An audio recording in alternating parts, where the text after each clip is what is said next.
अपने हाथों को उठाओ। आज का वचन मेरे लिए हो, मेरी जिंदगी को बदले, मैं उसे ग्रहण करूं। मरकुस की पुस्तक 10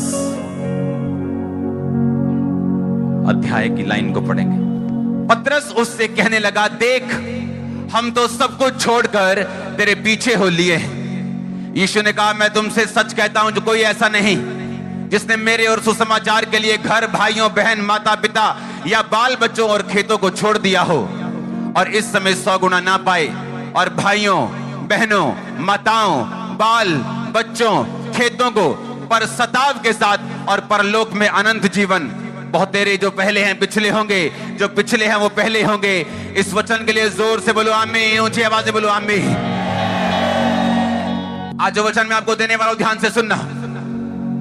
बहुत साल पहले जब मैं पहले दिन कॉलेज में गया, मेरा इंजीनियरिंग का कॉलेज, बहुत सारे लड़कों को मैंने देखा उधर, क्योंकि वो चंडीगढ़ के पास था। चंडीगढ़ के लड़कों को देखा, वो लड़ने में बहुत तेज थे। ऐसे स्टूडेंट्स थे, लड़ाई में बड़े तेज थे, लड़कियों के लिए बड़े वो अट्रैक्शन का कारण थे। एक लड़का जिसके पटे थे यहां तक, लड़कियों के जैसे जैसे लंबे लंबे उसने बाल रखे हुए थे, सब उसको देख के बोलते थे वाओ, लड़कियां बोलती थी वाओ, लड़के बोलते थे क्या बात है, बदमाशी में ये वो, एक आइकॉन था वो। नशों में चला गया, नशों में था। आज वो इस दुनिया में, उसको छोड़े हुए इस दुनिया को 15 साल हो चुके, शायद 14 साल हो चुके। दुनिया उसको एडमायर करती थी, लेकिन आज वो इस दुनिया में नहीं, मर चुका है। बहुत से ऐसे लोग नशा करते थे मेरे साथ, मेरे दोस्त, वो मर चुके, आज दुनिया में नहीं। मैं बचाया गया हूं, इसलिए आपके सामने खड़ा हूं और जीसस का थैंक्स करता हूं कि मैं जिंदा हूं आज, उनकी तरह मरा नहीं हूं। क्योंकि उसी कॉलेज में मैं था, उससे ज्यादा नशों में मैं चला गया था। आज सिंपल हम उसी तरह सेलिब्रेट नहीं करेंगे जिस तरह आम हम रीति रिवाजों के साथ करते हैं। आज आप वचनों को सुनेंगे और उस पर चलेंगे, और मेरा बिलीव है आपकी लाइफ आज सेम नहीं होगी यीशु मसीह के नाम में। लोग उसको एडमायर करते थे, लाइफ आपको ज्यादा मौके नहीं देती। यीशु मसीह ने कहा, जो मेरे लिए सब कुछ छोड़ देगा वो परलोक में अनंत जीवन भी पाएगा, और मैं यहां पर उसको घर भी दूंगा, यहां पर खेत भी दूंगा, यहां पे भाई भी दूंगा, यहां पे लोग भी दूंगा। यीशु मसीह ने कहा, अगर तूने मेरे लिए छोड़ दिया कुछ, अपने भाई को छोड़ दिया, क्योंकि तू मसीह में आया, तेरे भाई ने तेरा विरोध किया, तूने दोस्त को छोड़ दिया, कुछ टाइम के लिए घर को छोड़ दिया, कुछ टाइम के लिए खेत को छोड़ दिया, परमेश्वर ने कहा मैं सब कुछ तुम्हें दूंगा। उसने ये नहीं कहा मैं तुम्हें सिर्फ अनंत जीवन दूंगा। तो सिर्फ ऊपर देख, उसने कहा माता पिता, घर, बहन, भाई, खेत, घर, 100 गुना सब कुछ मैं दूंगा जो तुम मेरे लिए छोड़ देगा। जो लोग आज विश्वास में हैं, आप हर एक चीज को 100 गुना काटेंगे यीशु मसीह के नाम में। चुनाव हमारे सामने है।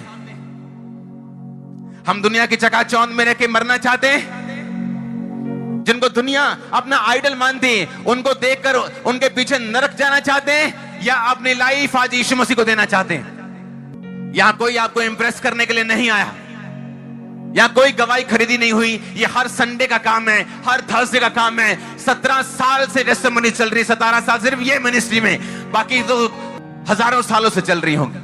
आज आपको डिसीजन लेना है कि मुझे यीशु मसीह को अपना जीवन देना है, मुझे क्राइस्ट को अपनी लाइफ देनी है और अनंत जीवन प्राप्त करना है, और धरती पे भी अच्छा जीवन जीना है। तो या मुझे उन्हीं की तरह मरना है जो इस दुनिया में मर गए।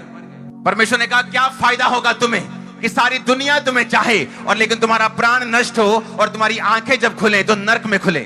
आप तैयार हो बदलाव को देखने के लिए? ये दुनिया गवाह है, कोई बदलाव अपने आप नहीं हुआ। अगर आप दुबई में जाएं तो आप देखेंगे कि 30-40 साल पहले वहां पे कुछ नहीं था। आज दुनिया का हर व्यक्ति दुबई में रहना चाहता है। पता है क्यों? वहां की सेफ्टी, वहां के सिस्टम, वहां की चीजें, वहां का हर एक चीज लोगों को पसंद आ रही, और सेलिब्रिटीज भी वहां जाके रहना चाहते हैं। अगर आप न्यूज पढ़ते हैं आपको मालूम होगा। लेकिन ये बदलाव अपने आप नहीं हुआ, उस देश को चलाने वालों ने ये फैसले किए, और उन फैसलों के कारण वो देश बदला। हाँ या ना? चाहे आप क्रिश्चियन हैं, चाहे आप यहां पे पहली बार आए, आपको ये वचन अगर ध्यान से आपको समझ आ गया, आपकी लाइफ, मैंने कहा 2022 में चेंज नहीं होगी। आप झंडों को गाड़ेंगे यीशु मसीह के नाम में। बोलते ना पंजाब में कि झंडे गाड़ देते ਆਪਾਂ। मेरे को परमेश्वर की ये वर्डिंग है, आप झंडे गाड़ोगे 2022 में। अब ये होगा कैसे? इत्तेफाक नाम का कोई भी शब्द बाइबल में नहीं, इत्तेफाक नाम की कोई चीज बाइबल में नहीं। अगर आप जिस फैमिली में पैदा हुए, ये इत्तेफाक नहीं। जो लाइफ में आपके चैलेंजेस आए, ये इत्तेफाक नहीं, ये परमेश्वर का किया हुआ प्लान था। अगर आपकी लाइफ में बीमारियां और आपको प्रॉब्लम्स ना आती, आप आज यहां ना बैठे होते, मैं यहां प्रीच ना कर रहा होता। अपनी इंजीनियरिंग करने के बाद मैं ऑस्ट्रेलिया चला गया होता, वहां अपनी लाइफ सेट कर ली होती। लेकिन परमेश्वर ने कहा, जगत की उत्पत्ति से पहले मैंने तुझे चुन लिया अपने कामों के लिए, कि तू मेरे कामों को जगत में प्रदर्शित करे। आप सब लोग चाहते हो बदलाव देखना? अब ध्यान से कान खोलकर वचनों को सुनना। प्रेरितों के काम 16 बाब, उसकी उस आयत को अपनी स्क्रीन के ऊपर हम देखेंगे।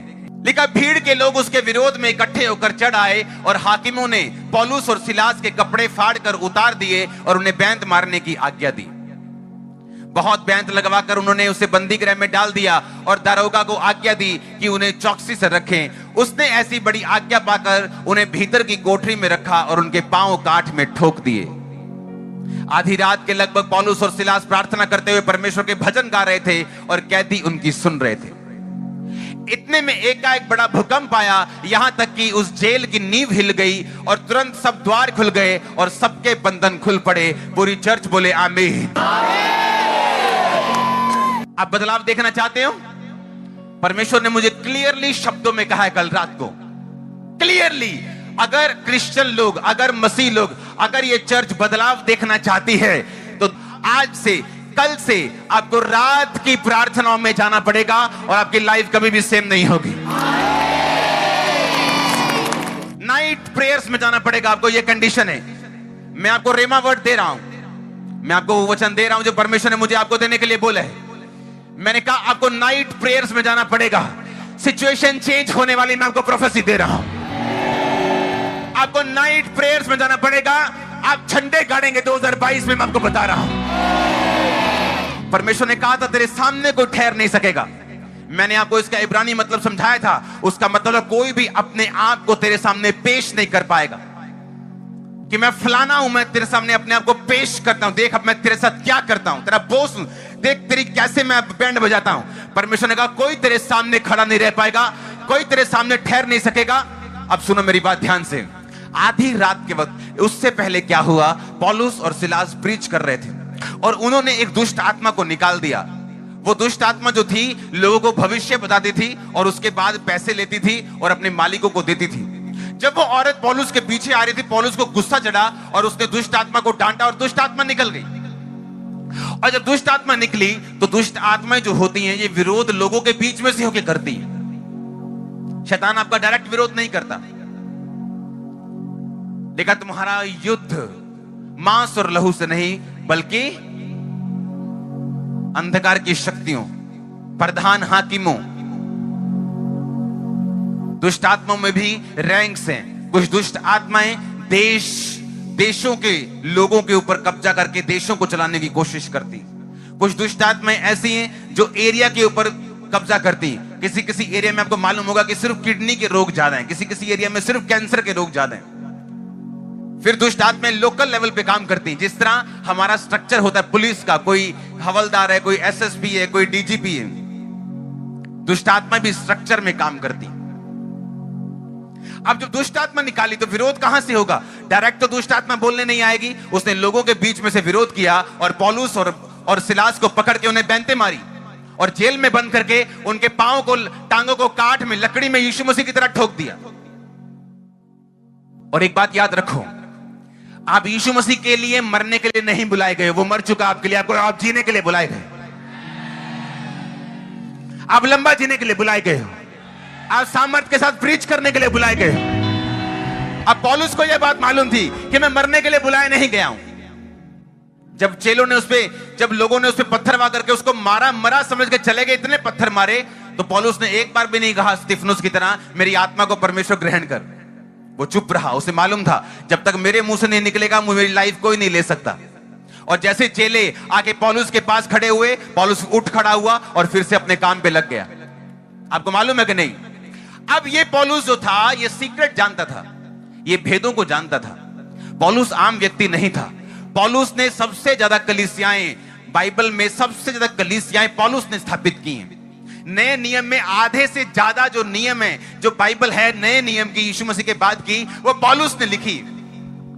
पौलुस भेदों को जानता था, उसे मालूम था कि मुझे प्रॉब्लम से बाहर कैसे आना है। और बाइबल कहती आधी रात के वक्त, उनसे पढ़ेंगे फिर से, आधी रात के लगभग पौलुस और सिलास प्रार्थना करते हुए परमेश्वर के भजन गा रहे थे। जब उनके पांवों को काठ में ठोका हुआ था, वहां पर वो बैठकर माफीनामा लिखने की तैयारी नहीं कर रहे थे कि एक सरकार को माफीनामा लिख देते हैं, हमें माफ कर दीजिए, आपके एरिया में दोबारा प्रीच करने नहीं आएंगे। बाइबल कहती आधी रात के वक्त वो उठे, हाथों में जंजीरें, कहा कोई बात नहीं, ढोल की नहीं जंजीरें बजाते हैं, ठप ठप ठप ठप, चल तू गाएगा। वो गा रहे हैं और वो बजा रहे हैं और तालियों के साथ आधी रात को। और कैदी देख रहे हैं, ये पागल हो गए क्या? इनके पांव काठ में ठुके हुए, इन पे बैंते मारी, पीठ इनकी छिली हुई, कपड़े इनके फटे हुए, और ये आधी रात को क्या कर रहे हैं? पौलुस और सिलास इस बात को जानते थे। भजन संहिता के सभी वचनों को हम पढ़ेंगे। जब मैं बिछोने पर पड़ा तेरा स्मरण करूंगा, तब रात के एक एक पहर में तुझ पर ध्यान करूंगा। कौन कह रहा है? ये भजनकार कह रहा है, दाऊद कह रहा है, उसका बेटा कह रहा है। हाँ, आगे उसके अगला वचन पढ़ेंगे। मेरी आंखें रात के एक एक पहर से पहले खुल गईं कि मैं तेरे वचनों पर ध्यान दूं। ये वो लोग हैं जो आत्मिक रूप से और शारीरिक रूप से बड़े सक्सेसफुल थे। और कोई भी सक्सेस अपने आप नहीं मिलती, ये उसकी एक आदत है। आप मेरी बात समझ रहे कि नहीं? एक सक्सेसफुल बंदा कह रहा है, मैं क्या बोल रहा है वो, एक फिर से वचन पढ़ेंगे। कहता मेरी आंखें रात के एक एक पहर से पहले खुल गई। अगर आप क्रिश्चियंस हैं और पूरी रात सोते हैं, मैं आपको दावा करता हूं, लिख के देता हूं, शैतान आपका पीछा नहीं छोड़ेगा। आपको फाइट करनी पड़ेगी और आप जीतेंगे नहीं। आप कहेंगे मैं बहुत अच्छा हूं, लेकिन ये मुसीबत क्यों नहीं पीछा छोड़ रही मेरा? ये प्रॉब्लम क्यों नहीं जा रही? मैं प्रेयर भी कर रहा हूं, मैं ये भी कर रहा हूं, मैं बड़ा पवित्रताई में भी हूं, लेकिन एक खास तरह की मुसीबत है, एक खास तरह की जो एक ब्रेक थ्रू है, जो आपको चाहिए वो आपको नहीं मिल रहा। Night prayer. दाऊद कह रहा है रात के एक एक पहर से पहले मेरी आंखें खुल गई। मेरी वाइफ जानती है रात को मैं कैसे प्रार्थना करता हूं। कुछ भी हो, नाइट प्रेयर को मैं अपने रूम में आपको मिलूंगा। जब परमेश्वर ने मुझे लोग देने शुरू किए, और वो लोग जब लाखों में होते गए, अगर आज आप यहां लाखों में बैठे, लाखों ओवरफ्लो में बैठे, लाखों ब्रांचेस में बैठे, जब लाखों लोग हुए, सुनो मेरी बात, तो आप जानते लोगों के दिल में क्या है मुझे नहीं मालूम। वो भीड़ को कैसे लेते मुझे नहीं मालूम, उनके लिए एंटरटेनमेंट है ये मुझे नहीं मालूम। लेकिन सुनो मेरी बात, लेकिन मैं परमेश्वर से बोल रहा था कि परमेश्वर, ये सारे लोग, किसी को कुछ प्रॉब्लम है, किसी को कोई प्रॉब्लम है, किसी को कुछ दिक्कत है, मैं प्रार्थना में कम होके, मैं अपने परिवार में बिजी होके, अपने काम में बिजी होके, कि चर्च कौन सा मुझे तनख्वाह देती है तो मैं अपना काम भी साथ साथ करूं। मैं अपने काम में बिजी होके, अपने परिवार में बिजी होके इन लोगों को धोखा देना नहीं चाहता हूं। क्योंकि अगर मेरी प्रेयर 2 घंटे भी है, तब भी परमेश्वर को आपको भेजेगा। मैंने ऐसे पास्टर देखे गलत काम करके भी प्रचार करना नहीं छोड़ते। लेकिन मैं प्रभु से कहा, मैंने कहा परमेश्वर, मैं लोगों को और तुझे धोखा नहीं दूंगा। अगर तू मुझे इतने लोग दे रहे हैं तो मैं घंटों तेरी हजूरी में बैठा करूंगा, ताकि जब मैं परमेश्वर की प्रेजेंस से यहां उठ के जाऊं तो वचन तेरे लोगों के हृदय में जाए और दिल में छेद करे उनको। आप मेरी बात समझ रहे कि नहीं? पौलुस और सिलास को सीक्रेट मालूम था, और वो सीक्रेट था नाइट प्रेयर। वो सीक्रेट था रात को परमेश्वर की प्रेजेंस में रहना। वो 2.5 घंटे हो सकता है, वो 3 घंटे हो सकता है, वो अगर आप पास्टर हैं वो 4 घंटे हो सकता है, वो 5 घंटे हो सकता है। लेकिन मैं आपको एक बात बता रहा हूं, अगर आपने ये सीक्रेट सीख लिया और नाइट आप परमेश्वर की प्रेजेंस में आपने जाना शुरू कर दिया, मैं आपको बता रहा हूं वो यरीहो की दीवार कितनी बड़ी क्यों नहीं। मैं आपको प्रोफेसी दे रहा हूं, 2022 में गिरने वाली आपके सामने यीशु मसीह के नाम। आमीन ऊंचा चाहिए मेरे को। हालेलुया, जोर से बोलो हालेलुया। ये वो भेद है जो परमेश्वर के लोग जानते थे। किसी का दिल नहीं करता कि उसके पांव में कील ठुके हों, उसकी पीठ पर बैंतें पड़ी हों, उसकी बेइज्जती हो और रात को वो उठकर प्रार्थना करे। किसी का दिल नहीं करता, लेकिन उन्हें मालूम था कि यीशु मसीह इमोशनल परमेश्वर नहीं। हम इमोशन से रोएंगे तो वो हमें छुड़ाने वाला नहीं। हमें वचन पे चलना पड़ेगा और वचन के ऊपर हमें आना पड़ेगा। अब सुनो ध्यान से, लिखा आधी रात के जब वो आराधना कर रहे थे, उस जेल की नींव हिली, सबके बंधन खुले और लिखा वो सारे लोग आजाद हुए। दरोगा डर गया, लोग डर गए, जेलर डर गए, सब डर गए कि ये हो क्या रहा है। अगर आप यीशु मसीह की पावर को एक्टिवेट होता देखना चाहते अपनी लाइफ में, आज से आपको घुटनों पे रात में आना पड़ेगा, नाइट प्रेयर्स आपको करनी पड़ेगी। एक और वचन पढ़ेंगे हम, उत्पत्ति। अब ध्यान से समझना, उत्पत्ति। उनके देखते ही याकूब ने कहा ये तो परमेश्वर का दल है, इसलिए उसने उस स्थान का नाम महनेम रखा। तब याकूब ने सैयर देश में अर्थात एदोम देश में अपने भाई एसाव के पास दूत भेजा और उसने आज्ञा दी, मेरे प्रभु मेरे भाई एसाव से ये कहना कि तेरा दास याकूब तुझसे यूं कहता है कि मैं लाबान के यहां परदेशी होकर अब तक रहा। मेरे पास गाय बैल भेड़ बकरियां गधे दास दासियां, और मैंने जो कुछ प्रभु के पास इसलिए संदेश भेजा है कि तेरे अनुग्रह की दृष्टि मुझ पे हो। वो दूत याकूब के पास लौटकर कहने लगे, हम तेरे भाई एसाव के पास गए थे, वह तुझसे भेंट करने के लिए 400 पुरुष संग लिए चला आता है। याकूब जब बाइबल कहती है अपने देश को चला, परमेश्वर ने कहा जा अपने देश में और अपने लबान को छोड़ दे और जा अपने देश में, मैं तेरे साथ हूं। और रास्ते में जा रहा है और उसने दूत भेजा, उसने अपने एक लड़के को भेजा, उसने कहा जा मेरे भाई एसाव से बोल कि मेरे पास गाय बैल बकरियां सब कुछ है और मैं तेरे पास कुछ भेंट भेजता हूं, मेरी भेंट को ग्रहण कर। वो दूत वापस आके याकूब को बोलता है तेरा भाई 400 बंदे लेके तुझसे मिलने के लिए आ रहे हैं। आप अपने रिश्तेदार को 400 बंदे लेके जाते हो मिलते? अगर आप किसी अपनी नानी के घर जा रहे हो तो 400 बंदे लेके जाते हो, 100 बंदे लेके जाते हो, 50 लेके जाते हो, लेकिन जब लड़ने जाना हो किसी ने तो वो 400 बंदा लेके जाता है। जब फाइट करनी हो तो बंदे लेके जाता है, जब मन साफ ना हो तो वो बंदे लेके जाता है। हाँ या ना? कोई 400 बंदा लेके मिलने नहीं जाता। अगर उसकी सिक्योरिटी भी होती तो हाथ से हाथ 25 बंदे ले जाता, पर 400 बंदा लेके मिलने के लिए गया। जब याकूब ने यह सुना कि वो 400 आदमी लेकर मुझसे मिलने के लिए आ रहा है, बाइबल कहती वो डर में पड़ गया और वो घबरा गया। और बाइबल कहती उसने अपनी औरत को अपने बच्चों को दल दल करके आगे भेज दिया और रात को पीछे रह गया। और जब वो अकेला रह गया रात को, बाइबल कहती उसने पांव फटने तक यानी फुल नाइट तक, जब तक भोर नहीं हुई, उसने प्रार्थना की और वो स्वर्गदूत के साथ लड़ता रहा। 24 आयत को हम पढ़ेंगे। याकूब आप अकेला रह गया और कोई पुरुष पांव फटने तक उससे मल्ल युद्ध करता रहा, यानी एक स्वर्गदूत उससे लड़ता रहा आगे। जब उसने देखा कि मैं याकूब पर प्रबल नहीं होता तो उसने उसकी जांग की नस को छुआ और याकूब की जांग की नस उससे मल्ल युद्ध करते ही चढ़ गई। उसने कहा मुझे जाने दे क्योंकि भोर होने वाली है। याकूब ने कहा जब तक तू मुझे आशीर्वाद ना दे तब तक मैं तुझे जाने नहीं दूंगा। उसने याकूब से पूछा तेरा नाम क्या है? उसने कहा याकूब। उसने कहा तेरा नाम अब याकूब नहीं इज़राइल होगा, क्योंकि तू परमेश्वर से और मनुष्यों से भी युद्ध करके प्रबल हुआ है।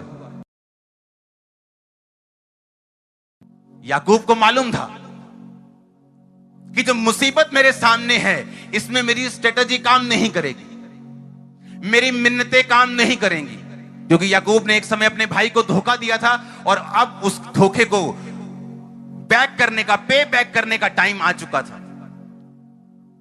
वो डर गया, उसे मालूम था अब एक ही चीज मुझे बचा सकती है, वो है रात प्रार्थना। और वो पूरी रात प्रार्थना करता रहा और स्वर्गदूत के साथ यानी युद्ध करता रहा। और स्वर्गदूत ने कहा मुझे जाने दे, भोर हो गई। उसने कहा नहीं, जब तक तू मुझे ब्लेस नहीं करेगा। उसने कहा तेरा नाम क्या है? स्वर्गदूत ने कहा, उसने कहा मेरा नाम याकूब है। याकूब का मतलब है धोखा देने वाला। उसने कहा अब से तेरा नाम याकूब नहीं इज़राइल होगा, जिसका मतलब है शुद्ध मन वाला।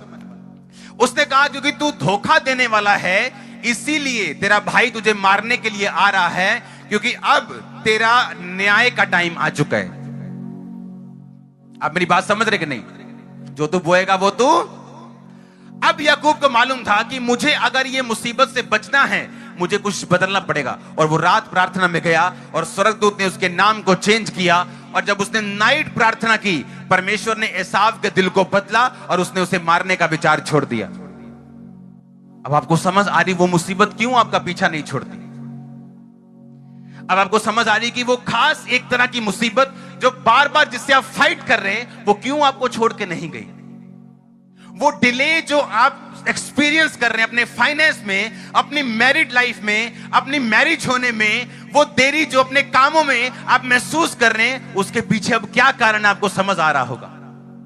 परमेश्वर ने यह नहीं देखा कि ये पौलुस और सिलास है या याकूब है। उसने कहा अगर तू मेरे वचनों के ऊपर चलेगा, रात के कहता एक एक पहर के पहले मैंने तेरे वचन के ऊपर क्या दिया, ध्यान दिया।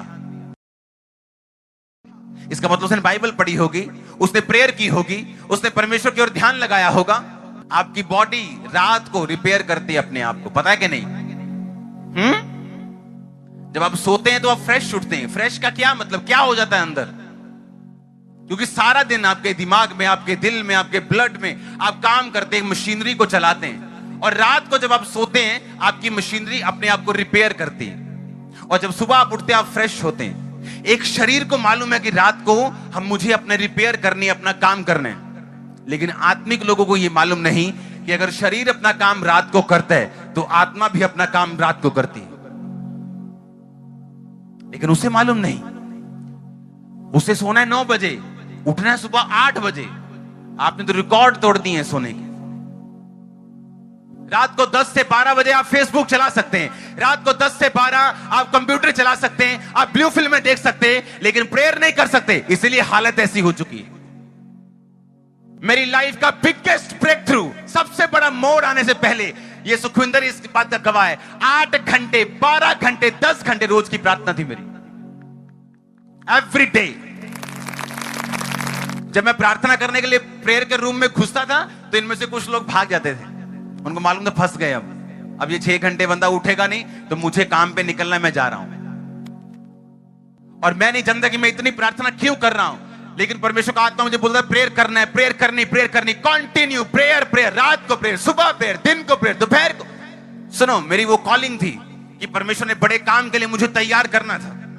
उसने मेरी लाइफ में कुछ ऐसे ब्रेक थ्रू थे जो मेरी सिंपल प्रार्थना से मुझे नहीं मिल रहे थे, मेरी वेट के बावजूद नहीं मिल रहे थे, पवित्रताई के बावजूद नहीं मिल रहे थे। बाइबल कहती है यहोशू अपने लोगों के साथ गया, परमेश्वर ने कहा ये देश मैं तेरे अधिकार में देता हूं, जा लड़ और जीत। तो बाइबल कहती है जब वो लड़े तो लड़ाई से देश को शांति मिली। और हमारा युद्ध देश के साथ नहीं, समाज के साथ नहीं, शैतान के साथ है। जब आप शैतान के साथ युद्ध करेंगे आपको शांति मिलने वाली है। उसने कहा जब उन्होंने लड़ाई की और परमेश्वर के वचन के अनुसार उस देश को जीता, तो लिखा लड़ाई के बाद उस लड़ाई से उस देश को शांति मिली। क्योंकि ये वो लड़ाई नहीं जो लोग करते हैं, एक दूसरे के खिलाफ, एक पॉलिटिकल पार्टी दूसरे के खिलाफ, ये वो लड़ाई नहीं, ये आत्मिक लड़ाई है जो हम शैतान के खिलाफ करते हैं। और अगर हम लड़ेंगे तो शांति पक्की है यीशु मसीह के नाम में। जोर से बोलो हालेलुया। पहला शमूएल 15 उसकी 11 आयत में लिखा, मैं शाऊल को राजा बना के पछताता हूं, यहोवा ने कहा, क्योंकि उसने मेरे पीछे चलना छोड़ दिया, मेरी आज्ञाओं का पालन नहीं किया। तब शमूएल का क्रोध भड़का और वो रात भर यहोवा की दुहाई देता रहा। उस देश को चेंज होने से पहले, शाऊल के उतरने से पहले और दाऊद के चुने जाने से पहले, बाइबल कहती है वो एक प्रार्थना का बीज था जो शमूएल रात भर परमेश्वर को देता रहा।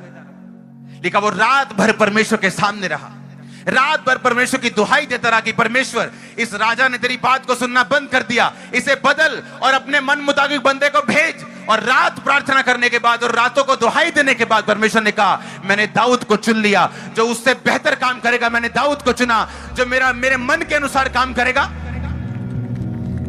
रात का रिजल्ट, नाइट प्रेयर का रिजल्ट, जिसको आदत लग गई नाइट प्रेयर करके रिजल्ट लेने की, ये एक बड़ी अच्छी आदत है जो आपको लेनी होगी, नहीं तो आप सोचते रहेंगे। इमेजिन करो अगर रात भर प्रार्थना करने का वचन मैं काट दूं तो सिर्फ फिर क्या रह जाएगा कि परमेश्वर भी पछताता था और शमूएल भी दुखी था। वो दुखी रहा, शाऊल से दुखी रहा। बस वो दुख ही रहता अगर वो रात भर प्रार्थना करके उस दुख को चेंज ना करता। तो मैं बहुत दुखी हूं क्योंकि मेरा पति नशेड़ी है। मैं बहुत दुखी हूं क्योंकि मेरे बच्चा नहीं। मैं बहुत दुखी हूं क्योंकि मेरा फाइनेंस काम नहीं कर रहा। मैं बहुत दुखी हूं क्योंकि ये मुसीबतें मेरा पीछा नहीं छोड़ती। तो क्या करें फिर? सारी दुनिया दुखी, तुम भी दुखी हो, तो कोई फर्क नहीं पड़ता जब तक तुम घुटनों पे आने का फैसला नहीं करते, जब तक तुम परमेश्वर के सामने रात को जाने का फैसला नहीं करते। दुखी रहो, फिर क्या करने? उसने वचन में लिखा, वचन कभी पढ़ा नहीं। उसने कहा मांगो तो दिया, खटखटाओ तो तुम्हारे लिए, ढूंढो तो तुम। सिर्फ मांगना नहीं, कहता साथ ढूंढना पड़ेगा, साथ खटखटाना पड़ेगा। और कब तक खटखटाना होगा? और रात को खटखटाना होगा, सुबह खटखटाना होगा, दोपहर को खटखटाना होगा। आमीन। लूका 6 उसकी 12 आयत में लिखा, उन दिनों में जब वो पहाड़ पर प्रार्थना करने गया तो परमेश्वर से प्रार्थना करने में सारी रात बिताई। बाइबल की पहली किताब उत्पत्ति से लेके, बाइबल के पहला राजा शाऊल से लेके, जो फर्स्ट किंग था यीशु मसीह का, यानी यहोवा का, इस्राएल का। मैं सच कह रहा हूं कि नहीं? बाइबल की पहली पुस्तक, बाइबल का पहला राजा, नबियों से लेके, दाऊद से लेके, सुलेमान से लेके, यीशु मसीह से लेके पौलुस तक ये जानते थे कि रात की प्रार्थना नहीं होगी तो बंधन नहीं टूटेंगे। सब जानते थे, सब जानते थे। याकूब जानता था रात की प्रार्थना होगी तो काम होगा, इसलिए उसने सारी औरतों को बोला कि औरतें जाओ, बच्चे जाओ, सब चले जाओ, मुझे रात अकेले रह के प्रार्थना करनी। शमूएल जानता था कि अब मुझे चेंज करना है, और चेंज छोटा मोटा नहीं है, एक राजा बदलना है, एक देश बदलना है। रात प्रार्थना की। यीशु मसीह जानते थे कि पिता का बोझ मुझ पे है, पिता का काम मुझे करना है, चेले चुनने, काम करना है, लेकिन सारी रात पहाड़ के ऊपर प्रार्थना की। पौलुस जानता था कि अब मैं बंधनों में हूं, लेकिन बंधन से मुझे मेरे रोना छुड़ा नहीं सकता, मेरा करलाना छुड़ा नहीं सकता, लेकिन आधी रात के बाद वो आराधना करने के लिए, प्रार्थना करने के लिए और भजन गाने के लिए उठे। भजन संहिता के उन वचनों को फिर से पढ़ेंगे स्क्रीन के ऊपर। 119, 148, 63 और 6 दोनों को पढ़ेंगे। भजन संहिता 119 की 148 में लिखा, मेरी आंखें रात के एक एक पहर से पहले खुल गईं कि मैं तेरे वचन पर ध्यान करूं। अपनी आंखों को बंद करो और बोलो ये बात अपने आप को, मेरी आंखें रात के एक एक पहर से पहले खुल गईं कि मैं तेरे वचनों पर ध्यान दूं। बोलो अपने आप को।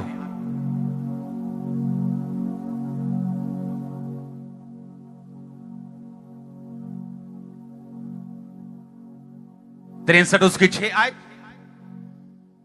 जब मैं बिछोने पर पड़ा तेरा स्मरण करूंगा, तब रात के एक एक पहर पे तुझ पर ध्यान करूंगा। ये वो लोग थे जो 66 लड़ाइयां लड़के भी 66 जीते और देश की इकोनॉमी को कुछ नहीं हुआ। ये वो लोग थे शमूएल के जैसे कि सारी उम्र एक भी वचन धरती पे परमेश्वर ने गिनने नहीं दिया, बेइज्जती नहीं होने दी। ऐसा नहीं था कुछ भी बोल दो, पूरा हो गया डाल दो, नहीं पूरा काट दो। ये ड्रामेबाजी नहीं थी शमूएल के पास, क्योंकि वो रात का प्राणी था। वो एलिया रात का प्राणी था, पौलुस रात का, यीशु मसीह रात को। कहां नब्बे जी कहते ना, किथे कुंडी फसी, इथे फसी। आई समझ, किथे फसी, किथे फसी, इथे फसी कुंडी। इथे क्रिश्चियन लोगों की कुंडी फसी। एक इथों निकल गए। मैं आपको सच कह रहा हूं, मैं आपको मैं मुहावरा नहीं दे रहा हूं। आप झंडे गाड़ोगे 2022 में, झंडे। मैं सिर्फ आधा घंटा रात की प्रार्थना की बात नहीं कर रहा हूं, हाँ, कि रात ਨੂੰ लंच ਦਾ टाइम में रोटी दे ਕੀਤੀ 2 ਮਿੰਟ में प्रभु जी बरकत दे, प्रभु जी ਨੂੰ शुद्ध करी, प्रभु जी एक काख हल्ले भी रोटी दे उत्ते कि ठंडी ना हो जाए किते। ये वो वाली प्रेयर नहीं, क्योंकि रात को आप डिस्टर्ब नहीं हो। आपका बॉस आपको कॉल करके नहीं पूछेगा कि क्या किया। रात को शैतान आपको पाप की ओर खींचेगा और आपको परमेश्वर की ओर जाना है। रात या तो बनाएगी या तो बिगाड़ेगी आपने। बॉडी को पता रात को रिकवर करना है, लेकिन स्पिरिचुअल आदमियों को यह नहीं पता कि रात को हमने अपनी स्पिरिट को चार्ज करना है। आप समझ गए कि नहीं? कहां फंसे हुए वो सींग, कहां प्रॉब्लम है, कहां वो दिक्कत है, क्यों वो काम नहीं हुआ, आपके अच्छे होने के बावजूद भी अब आपको समझ आ रही होगी। जिस दिन आप घुटने लगा दोगे उस दिन आसमान खुल जाएगा आप लोगों के। जिस दिन आपने सोच लिया कि नाइट आज से खुदा बंद की है। अब औरतों को मालूम है कि मुझे घर का काम करना है, मुझे खाना बनाना है, अपने घर की देखभाल करनी, तो विजडम से रात को प्रार्थना कर सकती। आदमियों को मालूम है टाइम कब निकालना है और कब प्रार्थना करनी। टाइम किसी के पास नहीं, टाइम निकालना होता है, अपनी चीजें निर्धारित करनी होती, अपनी प्रायोरिटी निर्धारित करनी होती कि मेरे जीवन में प्रथम क्या है, यह निर्धारित करना पड़ता है हमें। ऐसे लोग हैं दुनिया में जो दिन में 5 बार अपने अपने धर्म की चीजों को पढ़ते हैं,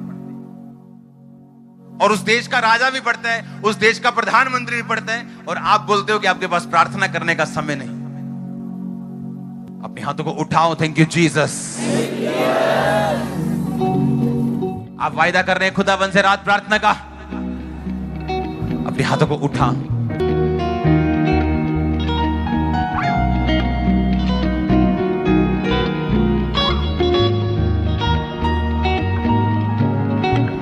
ऊंची आवाज में अपने हाथों को उठाते हुए, अपने गुनाहों की क्षमा को मांगते हुए और वायदा करते हुए कि आज से प्रार्थना की जिंदगियां सेम नहीं होंगी। ऊंची आवाज में बोलो, परमेश्वर प्रार्थना का आत्मा वो मुझे दे। आज से जब मैं यहां से वापिस आऊं, मैं सेम ना हूं, यीशु मसीह के नाम में। हमारे YouTube चैनल को सब्सक्राइब करें ताकि आप परमेश्वर के गहरे भेदों को जान सकें कि कैसे आप परमेश्वर में बढ़ सकते हैं, कैसे आप दुष्ट आत्माओं से, नशों से, बीमारियों से और वंशों के श्रापों से